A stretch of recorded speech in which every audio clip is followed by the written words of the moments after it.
오직 믿음으로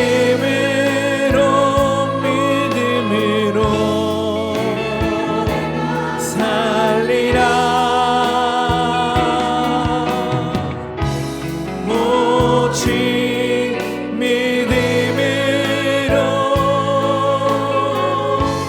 믿음으로 내가 살리라. 할렐루야. 오직 의는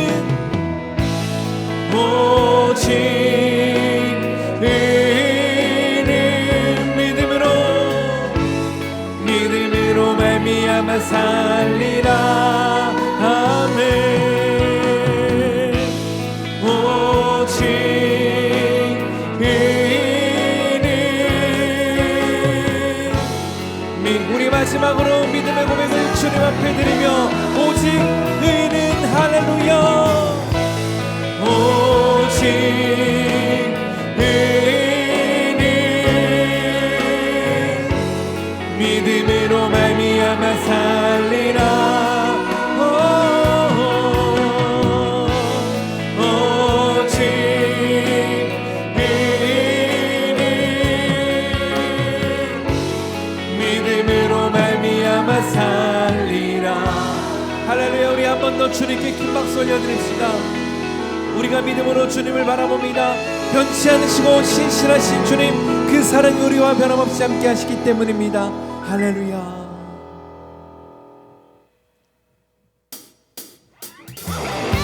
우리 힘차게 박수치며 그 주를 향한 믿음으로 계속해서 노래합시다. 나의 반석이신 하나님, 행하신 모든 것 완전하시니. 아멘. 나의 생명 되신 하나님, 내게 행하신 일 찬양합니다. 선포하며 고백합시다. 할렐루야. 신실하신 하나님, 실수가 없으신 좋으신 나의 주, 신실하신 하나님, 실수가 없으신 좋으신 나의 주. 아멘. 나의 반석, 나의 반석이신 하나님, 행하신 모든 것 완전하시니. 아멘. 나의 생명 되신 하나님, 내게 행하신 일 찬양합니다. 주님 앞에 신실하신 하나님, 실수가 없으신 좋으신 나의 주, 신실하신 하나님, 실수가 없으신 좋으신 나의 주. 한 번 더. 신실하신 하나님, 실수가 없으신 좋으신 나의 주,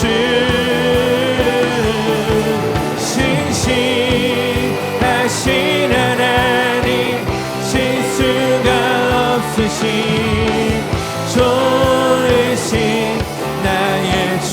아멘. 길이 아니하실지라도 감사해요. 주님 뜻을 믿기 때문이죠. 길이 아니하실지라도 사랑해요. 합력해서 선을 이루어요. 아멘. 언제나 나를 향한 신실한 사랑, 우리를 향한 지키신 사랑.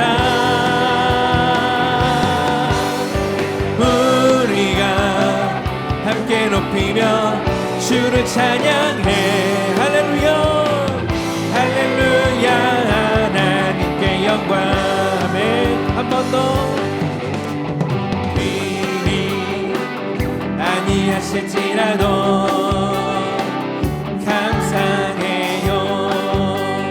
주님 뜻을 믿기 때문이죠.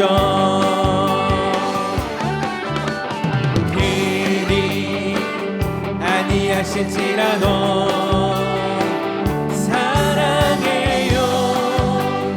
합력해서 선을 이루어요. 언제나 나를 향한 신실한 사랑, 우리를 향한 그 크신 사랑. 우리가 함께 높이며 주를 찬양해. 할렐루야 할렐루야 하나님께 영광. 언제나 나를 향한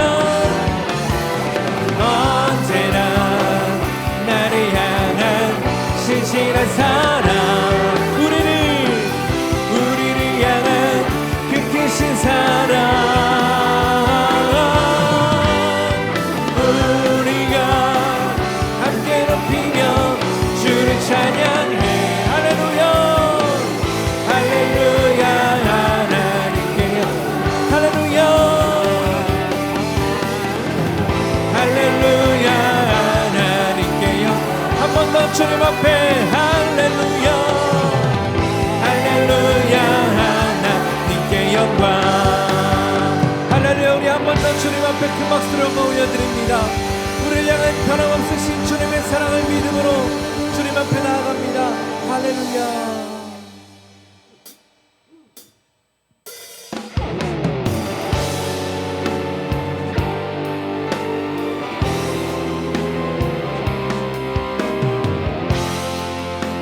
그 신실하신 주님 앞에 믿음으로 노래하며 나아갑시다. 하나님 한 번도 나를 실망시킨 적 없으시고 언제나 공평과 은혜로 나를 지키셨네. 오 신실하신 주, 오 신실하신 주, 내 너를 떠나지도 않으리라. 내 너를 버리지도 않으리라. 약속하셨던 주님, 그 약속을 지키사 이후로도 영원토록 나를 지키시리라 확신하네. 아멘. 지나온 모든 세월들, 지나온 모든 세월들 돌아보아도 그 어느 것 하나 주의 손길 안 미친 것 전혀. 우리 그 믿음으로 자리에서 일어나서 함께 고백하겠습니다. 신실하신, 오 신실하신 주, 오 신실하신 주, 하신 주. 아멘. 내 너를 떠나지도 않으리라.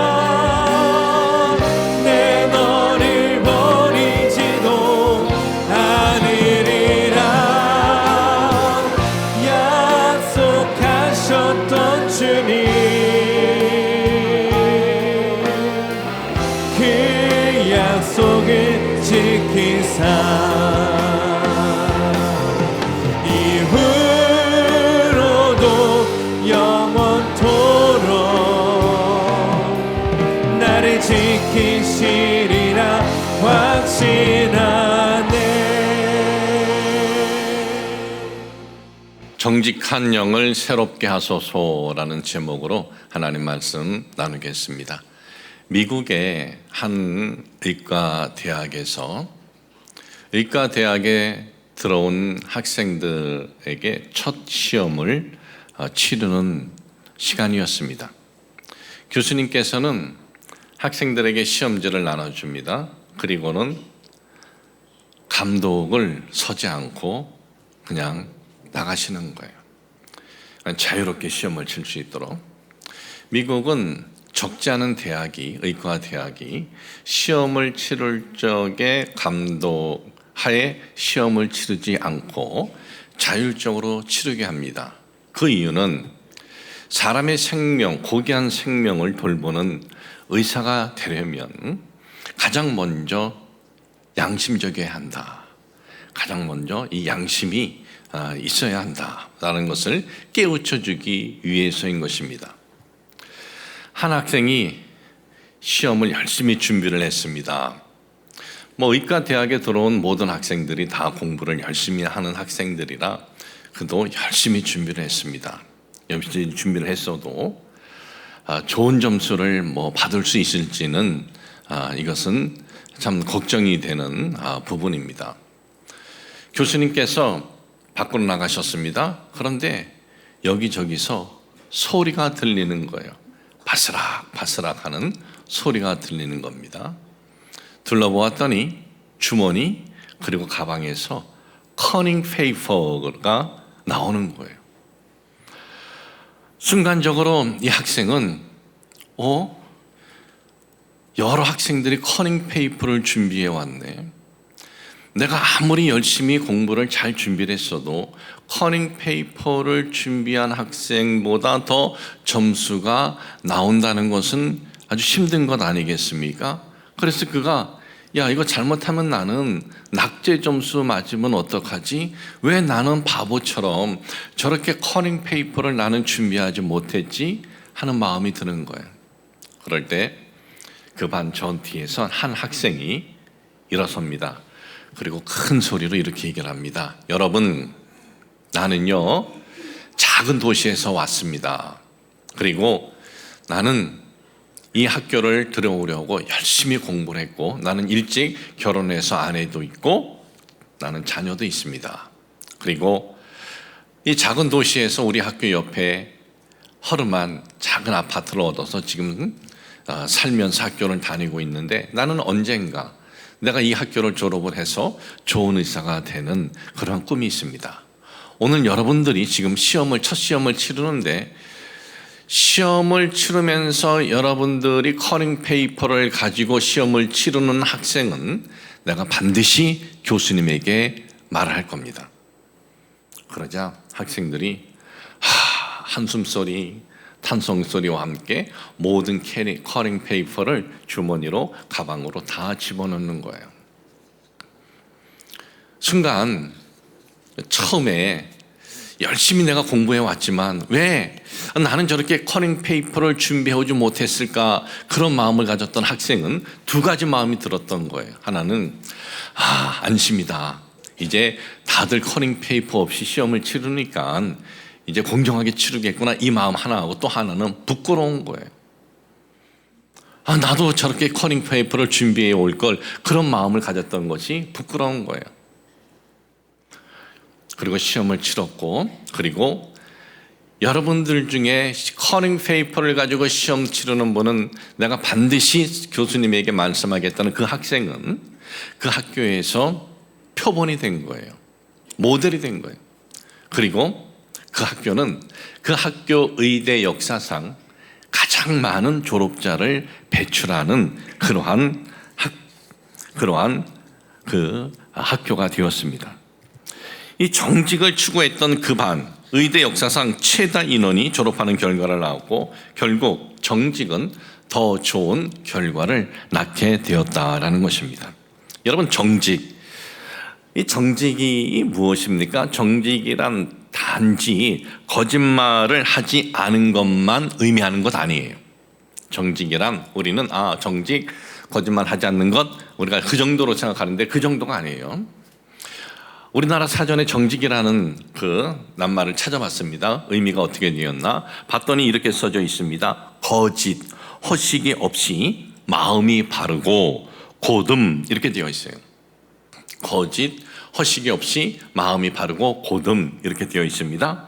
그러나 거짓 없고 허식이 없다는 것이 단지 다른 사람 앞에서 드러내는 데만 해당되는 것이라면 그것은 정직이라고 하기보다는 솔직하다라는 표현이 더 맞을 겁니다. 이 상대방을 속이지 않고 있는 사실 그대로 전하는 것을 우리는 보통 뭐라고 합니까? 솔직하다 그래요. 그러면 정직이란 뭡니까? 정직은요, 다른 사람만이 대상이 아니에요. 다른 사람만이 대상이 아니라 나에게도, 나 자신에게도 진실성이 포함된 것이 정직입니다. 다른 사람에게 솔직히, 그리고 내 자신에게, 양심에게도 진실한 것, 이것이 정직인 것입니다.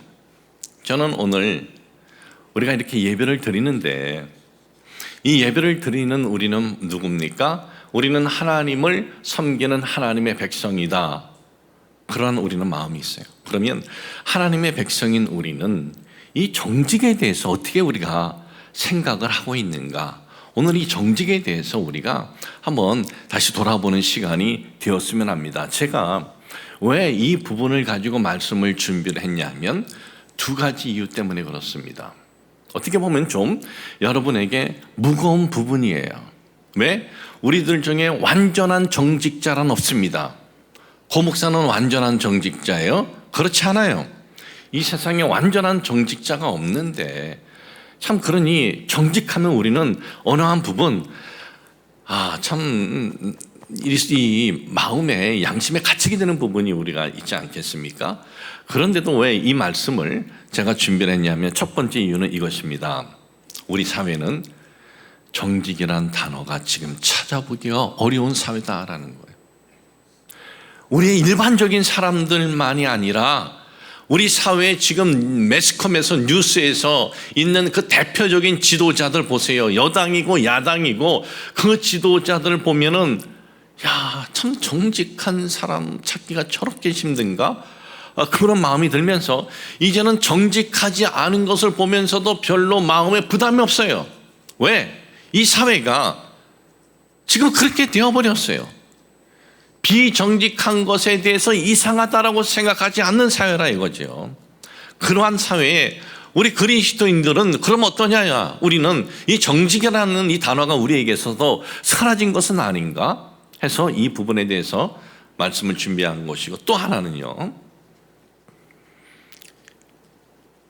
정직한 영을 저를 새롭게 해 주시옵소서. 다윗의 이 고백을 보면은 그 다음에 이어지는 것이 있어요.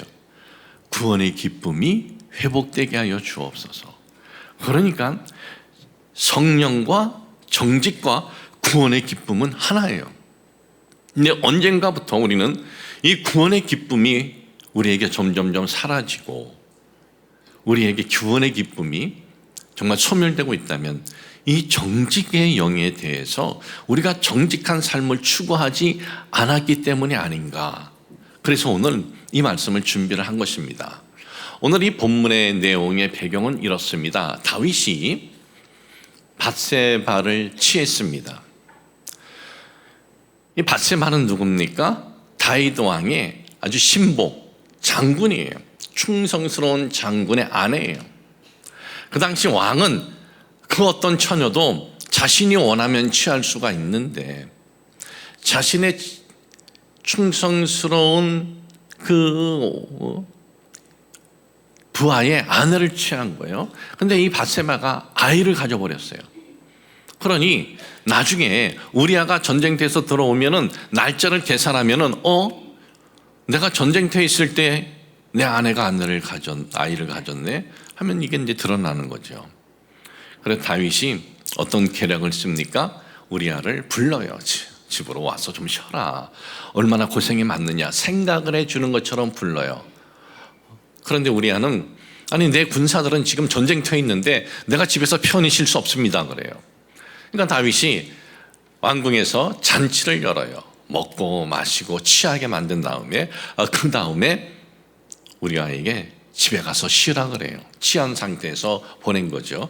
그래도 그는 집에 가지 않습니다. 그러니 다윗이 다른 계략을 세웁니다. 어떤 계략을 세우느냐, 전쟁터 앞에서 싸우게 만들어요. 그래서 죽게 만듭니다. 이렇게 해서 우리아는 전쟁터에서 싸우다가 죽은 것으로 되어버렸습니다. 다윗은 그 밧세마를 이제 그 남편이 죽고 난 다음에 자기 궁으로 그가 데리고 옵니다. 바로 그럴 때에 누가 어느 날 찾아오느냐, 나단 선지자가 찾아옵니다. 나단 선지자가 찾아와서 그의 죄를 지적을 해요.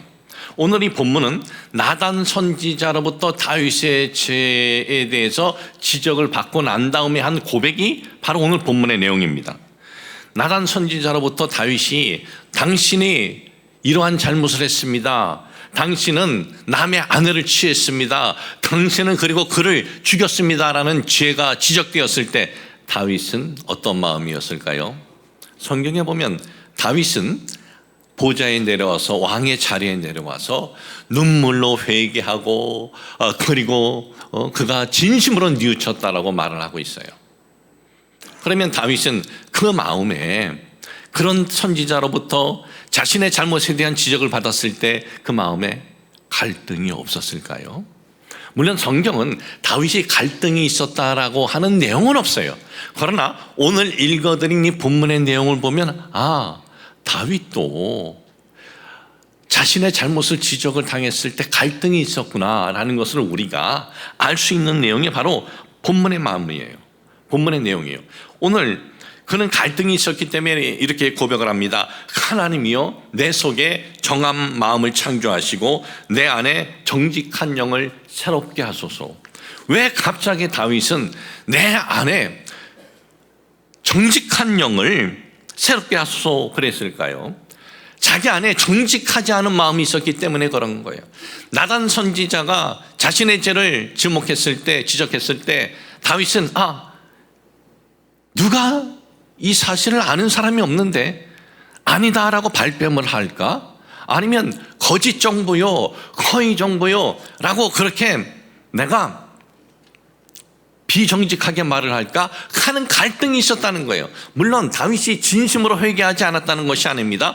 그는 진심으로 회개했습니다. 진심으로 자신의 죄를 뉘우쳤습니다. 진심으로 눈물을 흘렸습니다. 그러나 그 마음속에는 내가 지금 이 부분에 대해서 정직하지 않게 할 마음도 있었다라는 거예요. 물론 그는 결정적인 순간에는 자기의 죄를 그대로 고하고 회개하고 정직을 추구했지만은 그 마음속에 그런 갈등이 있었다라는 것입니다. 이런 갈등이 있었던 이것을 누가 압니까? 사람은 모릅니다. 다윗만 알아요. 왜? 그 자신 속에 갈등이 있었기 때문에. 그래서 그는 그것을 기억하면서 하나님 앞에 구하는 겁니다. 하나님, 내 안에 정직한 영을 새롭게 하여 주시옵소서. 이 고백은 하나님, 나단 선지자가 제 죄를 지적했을 때 저에게는 정직하게 대답하기 싫은 제 모습이 있었습니다. 제 양심이 있었습니다. 정직하지 않으려고 했던 제 영에게 하나님 이제 정직한 영을 새롭게 하여 주시옵소서 기도를 했던 것입니다. 참 갈등은 있었지만 그래도 정직하게 하나님 앞에 그런 회개했습니다. 그리고 정직하게 회개한 것이 돌아보니까 다윗에 있어서 정말 이것은 축복이고 큰 은혜였어요. 왜? 물론 하나님 앞에 심판은 있었습니다. 그 잘못에 대한. 그러나 그 심판이 그렇게 크진 않았어요. 왜? 진심으로 회개하고 정직하게 하나님 앞에 나왔기 때문에. 만일에 그가 정직하지 않았다면 어떻게 되었을까요? 하나님께서 그를 보좌에서 끌어내려 버렸을 거예요. 아니, 그 집안을 정리해 버렸을 수도 있었을 거예요. 그런데 정직했던 그 자신은 자기를 볼 때 내가 하나님 앞에 정직한 것이 이렇게 축복이었구나. 내가 정직한 것이 이렇게 정말 내가 큰 은혜였구나, 정직한 것이 내게 정말 영광이었구나 하면서 구하는 거예요. 하나님, 제가 살아갈 때 정직하게 살아가도록 저를 도와주시옵소서. 오늘 읽어드린 이 말씀에 보면은 정직한 영을 새롭게 하여 주시옵소서 부르짖으면서 이어지는 내용이 뭐냐? 나를 주 앞에서 쫓아내지 마시고 주의 성령을 내게서 거두지 마소서. 그리고 주의 구원의 기쁨이 회복되게 하여 주옵소서. 여기에 보면은 정직한 영하고 그리고 성령이 나옵니다. 정직함과 성령, 이거는 따로 노는 거 아니에요. 여러분, 순복음 하면은 무엇을 상상케 합니까? 성령의 은혜를 사모하는 교회, 이렇게 생각을 해요. 그러면 성령의 은혜를 사모하는 교회의 열매는 뭐냐 이거죠. 그냥 방언만 많이 하는 것이 열매예요. 성령은요, 진리의 영입니다. 그렇기 때문에 순복음 하면 사람들에게 어떤 인식을 줘야 됩니까? 저 교회 성도들은 물론 부족한 부분이 있어도 그럼에도 정직을 추구하는 이들이다. 이것이 성령의 열매예요. 성령 충만은 따르고 정직은 따르고 그렇지 않습니다. 이것은 함께 돌아가는 수레바퀴예요. 여러분, 정직을 추구하지 않는 집단은 사이비예요. 사이비, 가짜예요. 한국 교회를 많이 혼란케 한 신천지인은 자신의 정체를 정직하게 말하지 않고 들어와서 포교한 그러한 포교로 커진 단체예요. 위장, 거짓, 술수, 누구 하나를 타겟으로 삼으면 여러 사람들이 계획을 짭니다. 처음 만난 것처럼 거짓하면서 다가가서 포교하는 그런 단체예요. 그렇게 거짓으로 커진 단체예요. 여러분, 정직하지 않고 위장, 거짓, 술수를 하는 것에 대해서 뭐라 그러냐? 모사라, 지혜라 그래요. 모사. 그러니까 그들의 말에 의하면 영혼을 포교하는 데 있어서 그들이 온갖 모사를 다 써도 된다 그래요. 그러면서 내놓은 성경 구절이 있습니다. 그 성경 구절이 로마서 3장 7절이에요. 문자대로 보면은 맞는 것 같아요. 자, 보십시오. 그러나 나의 거짓말로 하나님의 참되심이 더 풍성하여 그의 영광이 되었다면 어찌 내가 죄인처럼 심판을 받으리요. 문자대로 하면 내가 거짓말을 해서 하나님이 참된 것 같고 하나님이 영광을 크게 받으면 그런 나를 하나님이 심판하겠느냐라는 거예요. 그러니까 이 거짓말로 해서 하나님께 영광 돌려도 된다, 포교해도 된다, 그런 의미죠. 그런데 사도 바울은 그런 의미로 얘기한 것 전혀 아니에요. 요 구절만 빼와서 그렇게 사람을 현혹하는 거예요. 요 구절만 빼내서 거짓을 얘기하는 거예요.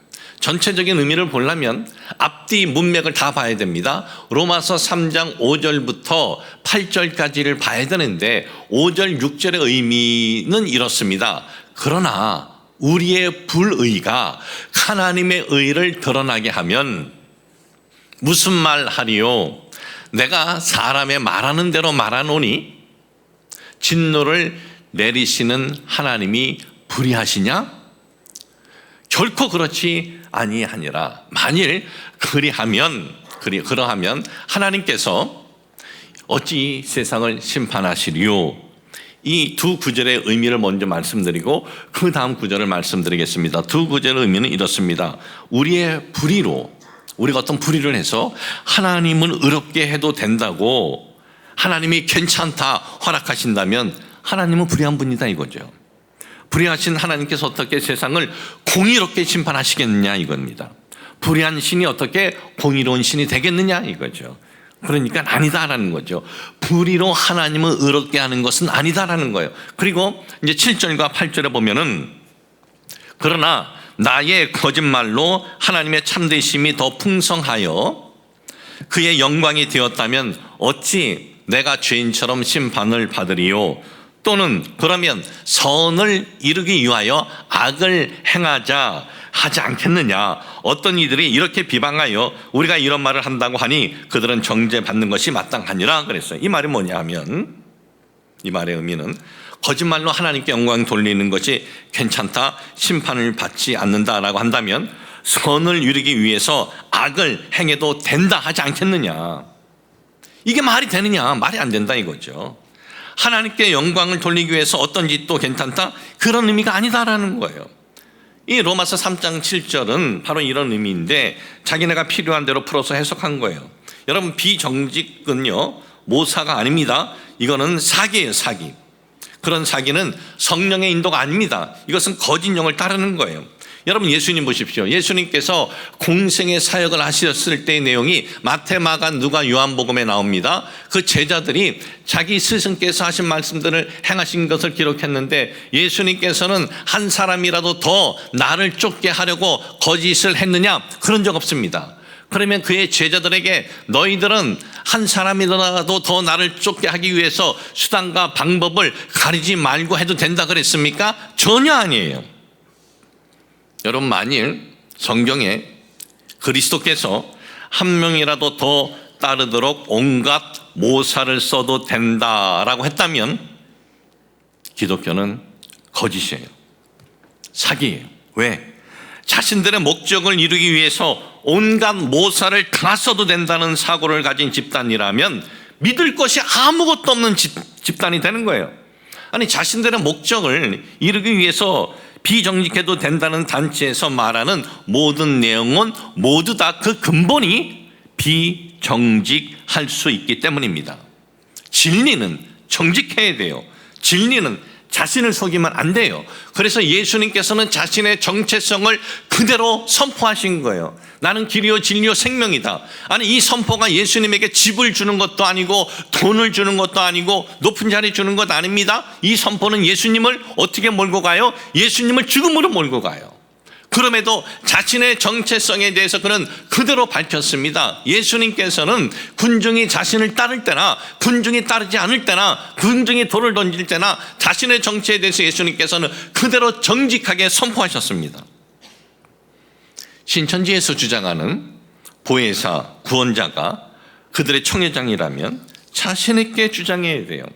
내가 구원자고 내가 보혜사다, 나를 믿어야 구원을 받는다. 모든 공영방송에 나가서 공개적으로 얼굴 디밀고 그렇게 얘기를 해야 돼요. 그런데 공개적으로 그렇게 합니까? 안 하죠. 공개적으로 나는 그렇게 공개적으로 얘기한 적이 없다 그래 버려요. 그리고 저들의 그 교리의 핵심은 뭐냐? 자기네 14만 4천 명이 채워지면 이 땅은 지상낙원이 된다. 이 땅은 이제 지상천국이 된다. 그리고 그 자기네 들어온 14만 4천 명이 제사장이 되어서 이 땅을 다스린다. 이것이 그들의 가장 핵심 교리예요.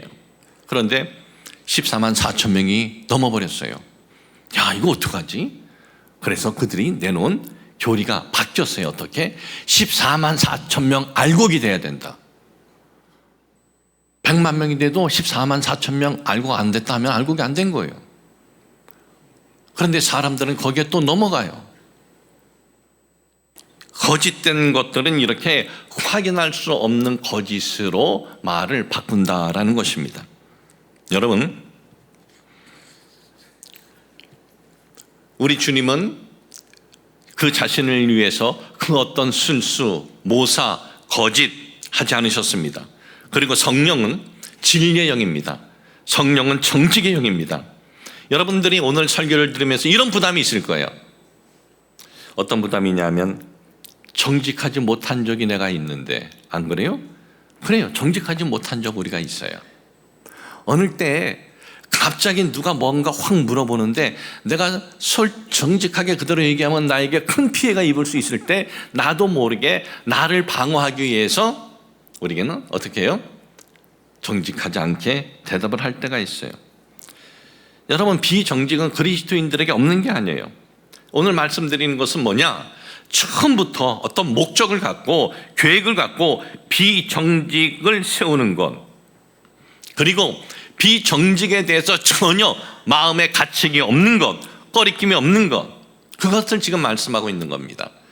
비정직할 때 어떻게 마음에 좀 부담이 있고 갈등이 있습니까? 여러분, 근데 비정직할 때 우리 마음에 부담이 있고 갈등이 일어난다는 것은 무엇을 뜻하는지 아세요? 그것은 구원받고 성령이 우리에게 계시다라는 것을 뜻해요.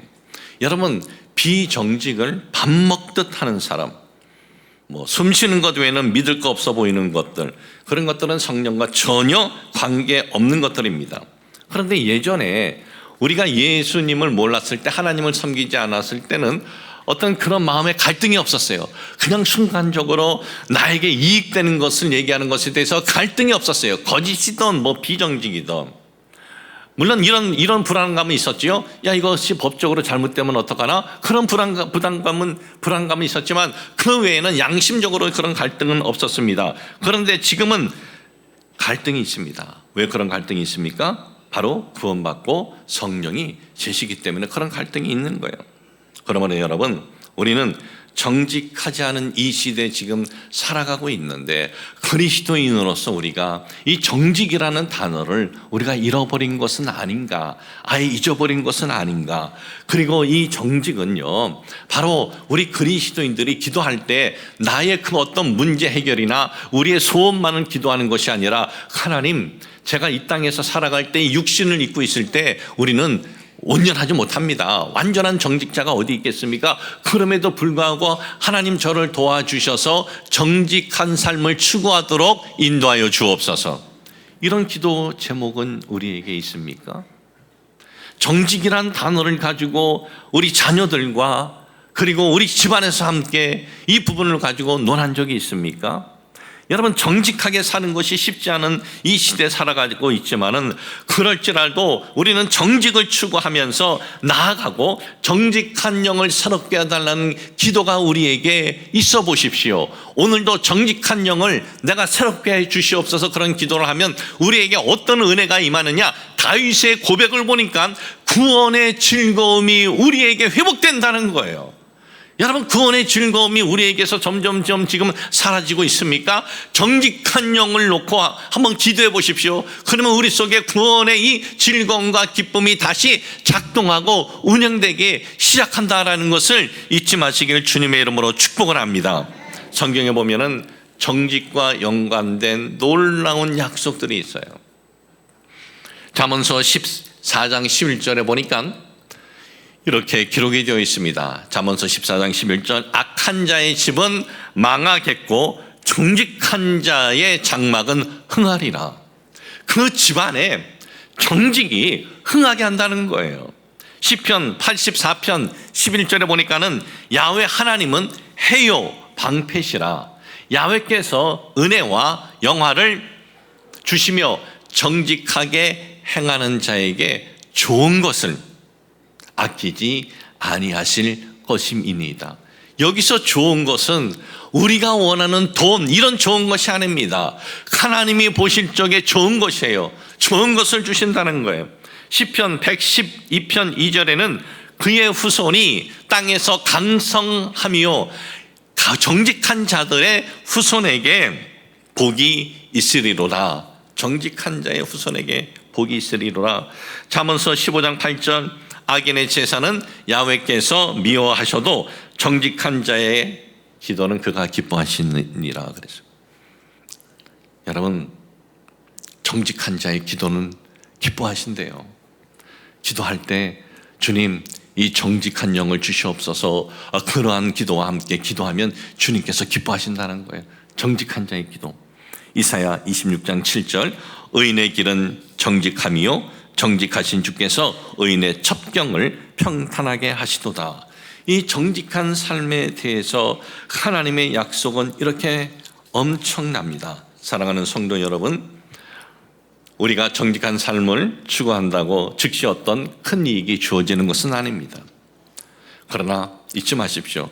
정직을 추구하는 삶은 하나님께서 기뻐하시고 하나님이 보시는 복을 우리에게 부어주시고 우리 자손들의 삶을 주님께서 이끌어주시고 우리의 기도를 기뻐 받으신다라는 것을 잊지 마시길 주님의 이름으로 축복을 합니다. 하나님 아버지, 우리가 사는 이 사회는 정직이라는 단어를 참 찾아보기 힘든 사회에 살고 있습니다. 저희들 정직이 우리에게 있어서 축복이고 그리고 영광이고 기쁨이 되게 하여 주시옵소서. 오늘 우리는 여러 가지 기도 제목을 놓고 기도할 때 주님, 저희들 정직한 영을 새롭게 하여 주옵소서. 이 기도는 우리에게 있었습니까? 우리 자신을 돌아보고 이제 정직한 영을 새롭게 하여 주셔서 정직한 삶을 걸어가도록 기도하는 우리 모두 되게 하여 주시옵소서. 예수님의 이름으로 기도합니다. 아멘.